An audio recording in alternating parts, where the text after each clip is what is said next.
Another really tricky part of being in business for yourself is that when you're a strong woman and you're really focused on something that you want for your life, you have to be willing to make some sacrifices, and you have to be willing to stand up for what matters to you. Now, for me, what happened is as I started to develop my company, I started to notice people around me who weren't maybe 100% behind that.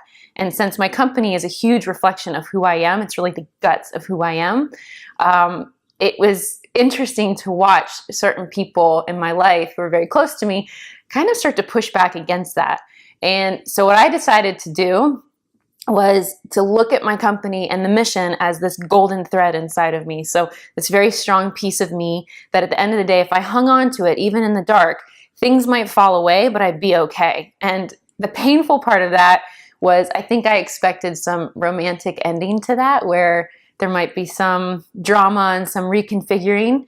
But at the end of the day, in my case in particular, it meant that my marriage ended.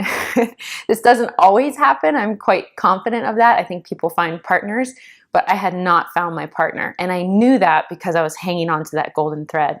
And that experience of divorce was so harrowing and so trying in so many ways. But I hung on to the golden thread, which meant that as this part of my life was crumbling, my marriage, everything I knew for 13 years was falling apart, the business part was getting stronger because I knew that's all that mattered. That was that golden thread of my life. And if I hung on to it, the rest would make sense. And interestingly enough, the stress that I experienced as a woman being married in an unhealthy relationship was so much more toxic than the stress that was involved in leaving and in focusing on that golden thread. That stress was different. That was like a different kind of hustle that I could handle and my body kind of related to, so it wasn't as toxic.